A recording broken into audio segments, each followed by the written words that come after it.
ഇന്നത്തെ ഓൺലൈൻ ക്ലാസ്സിലേക്ക് ഏവർക്കും സ്വാഗതം. പ്ലസ് 1 സ്റ്റാറ്റിസ്റ്റിക്സ് 4-ാം അധ്യായം പ്രസന്റേഷൻ ഓഫ് ഡാറ്റ എന്ന ചാപ്റ്ററിലെ ഓജീവ്സ്, അരിത്മെറ്റിക്, ലൈൻ ഗ്രാഫ് എന്നീ രണ്ട് ഗ്രാഫിക്കൽ പ്രസന്റേഷനെ കുറിച്ചാണ് ഇന്ന് നാം ഡിസ്കസ് ചെയ്യുന്നത്. എന്താണ് ഓജീവ്, എങ്ങനെ നമുക്ക് ഓജീവുകൾ പ്രിപ്പയർ ചെയ്യാമെന്നതിനെ കുറിച്ച് വിശദമായ ചർച്ച നമുക്ക് ആരംഭിക്കാം.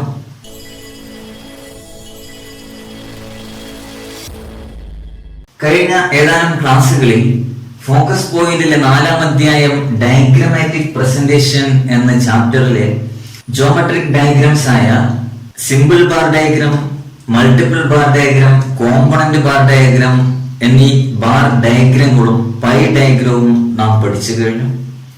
ഫ്രീക്വൻസി ഡയഗ്രാംസ് എന്ന കാറ്റഗറിയിൽപ്പെട്ട histogram, frequency polygon, frequency curve എന്നീ ഗ്രാഫിക്കൽ ഫോമുകൾ കഴിഞ്ഞ ഏതാനും ക്ലാസ്സുകളിൽ നാം പഠിച്ചു കഴിഞ്ഞു.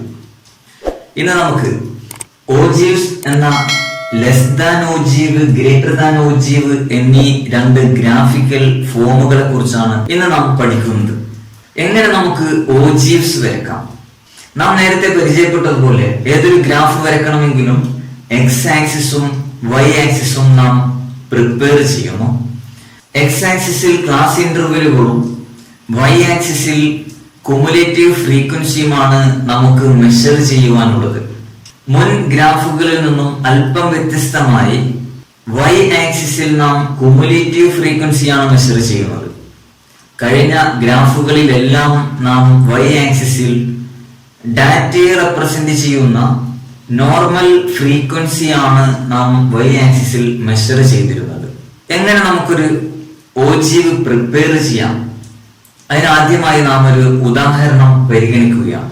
നമ്മുടെ ക്ലാസ്സിലെ വിദ്യാർത്ഥികളുടെ മാർക്ക് നമ്പർ ഓഫ് സ്റ്റുഡൻസ് എന്ന രൂപത്തിൽ ഒരു ഫ്രീക്വൻസി ഡിസ്ട്രിബ്യൂഷൻ, കണ്ടിന്യൂസ് സീരീസ് ആയ ഒരു ഫ്രീക്വൻസി ഡിസ്ട്രിബ്യൂഷൻ നാം പ്രിപ്പയർ ചെയ്തിരിക്കുന്നു. ഇവിടെ ടോട്ടൽ സ്റ്റുഡൻസിന്റെ എണ്ണം 40 ആണ്.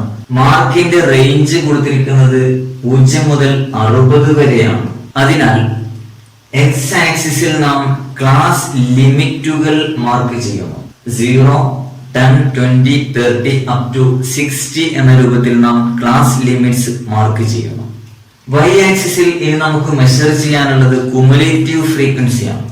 എങ്ങനെ നമുക്ക് കുമുലേറ്റീവ് ഫ്രീക്വൻസി കാൽക്കുലേറ്റ് ചെയ്യാമെന്ന് പരിശോധിക്കാം. അതോടൊപ്പം കുമുലേറ്റീവ് ഫ്രീക്വൻസി ടോട്ടൽ ഫ്രീക്വൻസിക്ക് ഈക്വലായി വരുന്നതിനാൽ വൈ ആക്സിസിൽ നമുക്ക് ഈ രൂപത്തിൽ സ്കെയിൽ ഓഫ് മെഷർമെന്റ് മാർക്ക് ചെയ്യാം. ഇനി നമുക്ക് കുമുലേറ്റീവ് ഫ്രീക്വൻസീസ് ആണ് കാൽക്കുലേറ്റ് ചെയ്യേണ്ടത്. അതിനായി നാം രണ്ട് കോളംസ് വരയ്ക്കുകയാണ്. ലെസ് ദാൻ കുമുലേറ്റീവ് ഫ്രീക്വൻസി എന്നും ഗ്രേറ്റർ ദാൻ കുമുലേറ്റീവ് ഫ്രീക്വൻസി എന്നും രണ്ട് കോളം നാം വരച്ച ശേഷം നമുക്ക് കുമുലേറ്റീവ് ഫ്രീക്വൻസി കാൽക്കുലേറ്റ് ചെയ്യാം. How we calculate the cumulative frequency? We get the less than cumulative frequency by adding the frequency from above. നമുക്ക് less than cumulative frequency ലഭിക്കാൻ നൽകിയിരിക്കുന്ന ഫ്രീക്വൻസിയെ മുകളിൽ നിന്ന് താഴേക്ക് ആഡ് ചെയ്ത് വന്നാൽ നമുക്ക് ലെസ് ദാൻ കുമുലേറ്റീവ് ഫ്രീക്വൻസി ലഭിക്കും. അങ്ങനെയാണെങ്കിൽ ആദ്യമായി നമുക്ക് 3 എന്ന് ലെസ് ദാൻ കുമുലേറ്റീവ് ഫ്രീക്വൻസി ലഭിച്ചു. നെക്സ്റ്റ് എത്രയായിരിക്കും? 10 ആയിരിക്കും. അങ്ങനെയാണെങ്കിൽ അടുത്ത വാല്യൂ 10ലേക്ക് ആഡ് ചെയ്യുമ്പോൾ, അല്ലെങ്കിൽ ഈ 3 വാല്യൂസ് ടോട്ടൽ ചെയ്യുമ്പോൾ നമുക്ക് എത്ര ലഭിക്കുന്നു? 20 ലഭിക്കും. നെക്സ്റ്റ് വാല്യൂ 20ലേക്ക് ആഡ് ചെയ്യുമ്പോൾ എത്ര കിട്ടും? 32 ലഭിക്കും. നെക്സ്റ്റ് വാല്യൂ ആഡ് ചെയ്യുമ്പോൾ എത്ര കിട്ടുന്നു? 37 ലഭിക്കുന്നു. ലാസ്റ്റ് വാല്യൂ ആഡ് ചെയ്യുമ്പോൾ 40 ലഭിച്ചു. ഈ രൂപത്തിൽ നമുക്ക് ലെസ് ദാൻ കുമുലേറ്റീവ് ഫ്രീക്വൻസി ലഭിച്ചു. ഇനി നമുക്ക് we have to calculate the more than cumulative frequency. We get the more than cumulative frequency simply by adding the frequency from below. താഴെ നിന്നും മുകളിലേക്ക് ഫ്രീക്വൻസി ടോട്ടൽ ചെയ്തു വന്നാൽ നമുക്ക് മോർ ദാൻ കുമുലേറ്റീവ് ഫ്രീക്വൻസി ലഭിക്കുന്നു. അങ്ങനെയാണെങ്കിൽ ഫസ്റ്റ് എത്രയായിരിക്കും? 3 ആയിരിക്കും. നെക്സ്റ്റ് 3 + 5 8 ലഭിച്ചു. ഇവ മൂന്നും ടോട്ടൽ ചെയ്യുമ്പോൾ നമുക്ക് 20 ലഭിച്ചു. 20യോടുകൂടെ 10 കൂട്ടിയപ്പോൾ 30 ലഭിച്ചു. 30യോടുകൂടി 7 ആഡ് ചെയ്തപ്പോൾ 37 ലഭിച്ചു. 37ന്റെ കൂടെ 3 ആഡ് ചെയ്തപ്പോൾ 40 ലഭിച്ചു. ഈ രൂപത്തിൽ നമുക്ക് മോർ ദാൻ ക്യുമുലേറ്റീവ് ഫ്രീക്വൻസി ലഭിച്ചു. ഇനി നമുക്ക് then we have to plot the less than cumulative frequency and more than cumulative frequency in the graphical area to get the ogives. ogives ലഭിക്കുന്നതിന് വേണ്ടി നാം ലെസ് ദാൻ ക്യുമുലേറ്റീവ് ഫ്രീക്വൻസിയെയും more than cumulative ഫ്രീക്വൻസിയെയും graphical ഏരിയയിലേക്ക് നാം plot ചെയ്യാൻ പോവുകയാണ്. ഈ ലെസ് ദാൻ ക്യുമുലേറ്റീവ് ഫ്രീക്വൻസിയെയും മോർ ദാൻ ക്യുമുലേറ്റീവ് ഫ്രീക്വൻസിയെയും നാം എങ്ങനെയാണ് റീഡ് ചെയ്യുന്നത് എന്ന് നമുക്കൊന്ന് നോക്കാം. ഇവിടെ സപ്പോസ് ഞാൻ ചോദിക്കുകയാണ്, 0ത്തേക്കാൾ കൂടുതൽ മാർക്ക് ലഭിച്ച വിദ്യാർത്ഥികളുടെ എണ്ണം എത്ര? 40. എങ്ങനെ ലഭിച്ചു? മാർക്ക് 0യും മോർ ദാൻ 40 എന്ന വാല്യൂവും നാം എടുത്തു. then number of students who got the mark less than 60. 60നേക്കാൾ കുറവ് മാർക്ക് ലഭിച്ച വിദ്യാർത്ഥികളുടെ എണ്ണം എത്ര? 40 തന്നെയാണ്. അപ്പോൾ നാം അപ്പർ ലിമിറ്റ് ആയ 60 പരിഗണിക്കുകയും ലെസ് ദാൻ ക്യുമുലേറ്റീവ് ഫ്രീക്വൻസിയിലെ 40 പരിഗണിക്കുകയും ചെയ്തു. That is when we state about the less than cumulative frequency, less than cumulative frequency യെ കുറിച്ച് നാം പരാമർശിക്കുമ്പോൾ we consider the upper limit. more than cumulative frequency യെ കുറിച്ച് നാം പരാമർശിക്കുമ്പോൾ we consider the lower limit.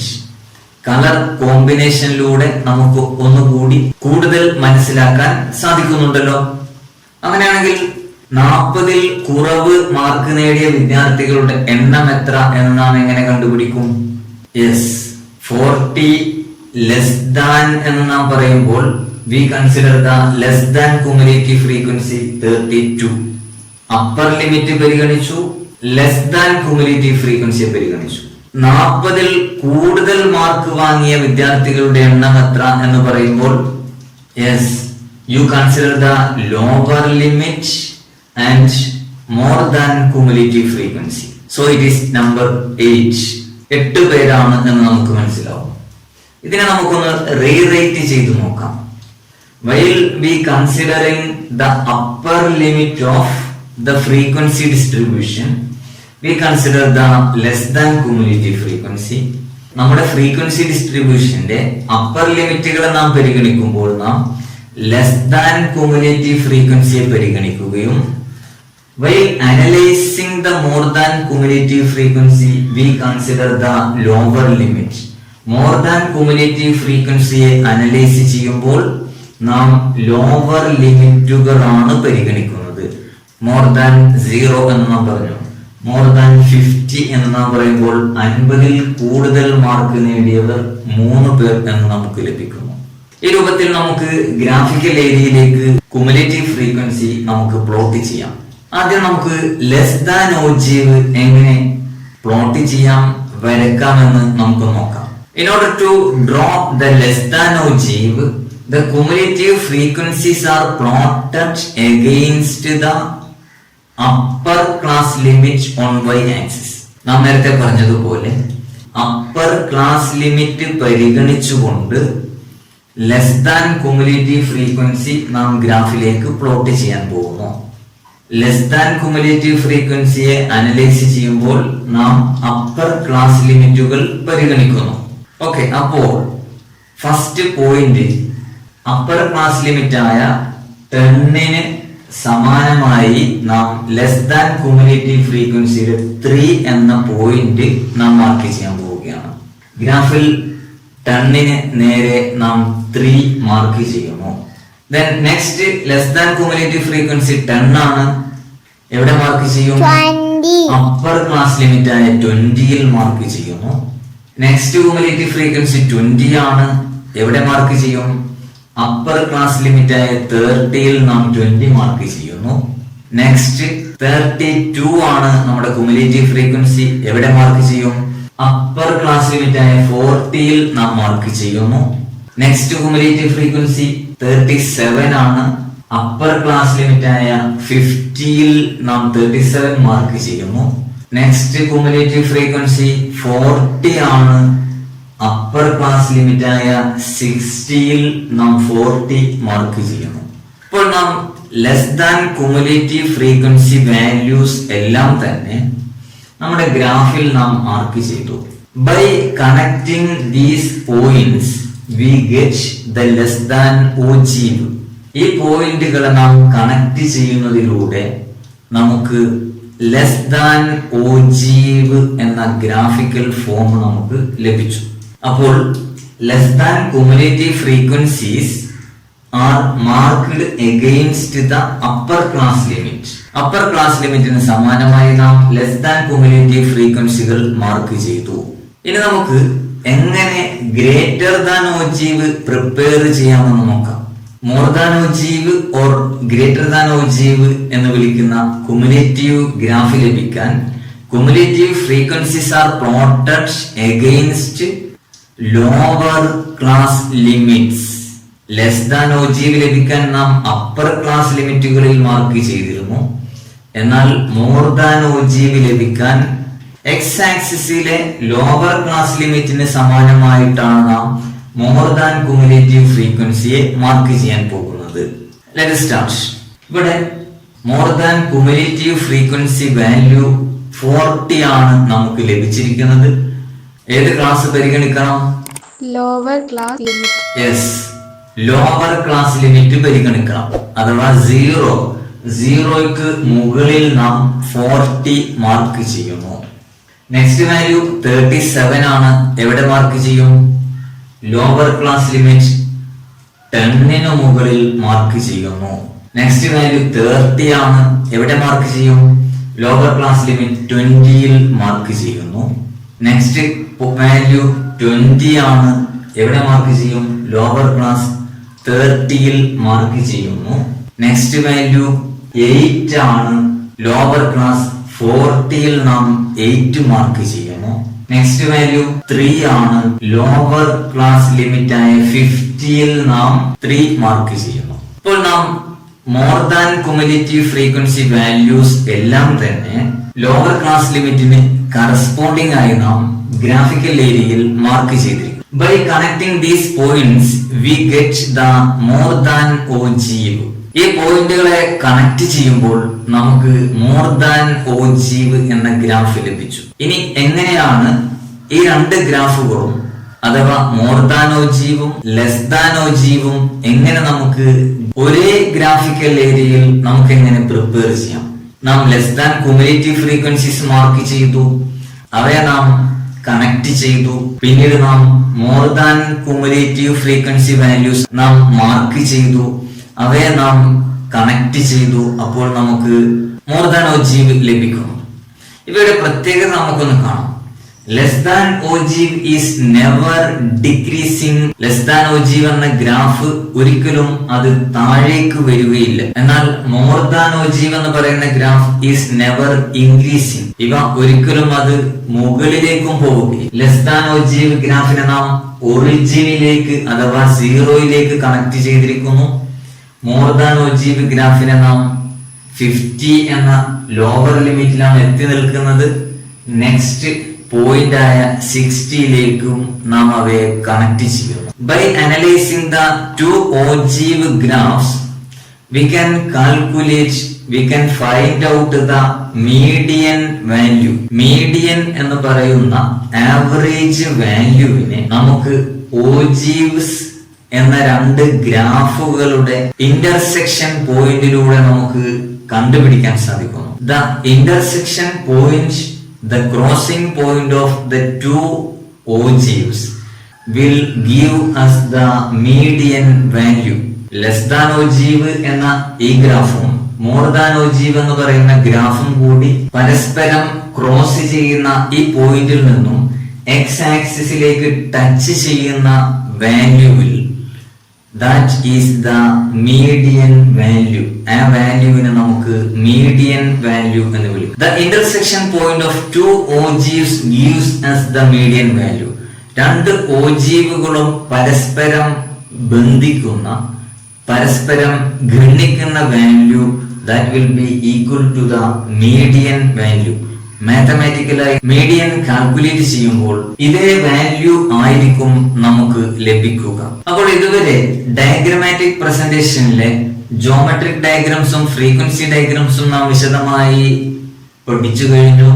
ഇനി നമുക്ക് arithmetic line graph or time series graph എന്ന ഒരു ചെറു ഗ്രാഫിക്കൽ ഫോമാണ് ഇനി നമുക്ക് മനസ്സിലാക്കാനുള്ളത്. Arithmetic line graph or time series graph ഈ രൂപത്തിലുള്ള ഒരു ഗ്രാഫിക്കൽ പ്രസന്റേഷൻ പല ഇടങ്ങളിലും പത്രങ്ങളിലൂടെയും ടെലിവിഷനിലൂടെയും പല മീഡിയകളിലൂടെയും നിങ്ങൾ കണ്ടിട്ടുണ്ട്. എന്തൊക്കെ ആവശ്യങ്ങൾക്ക് ഇത് ഉപയോഗിച്ചിട്ടുണ്ടാവും?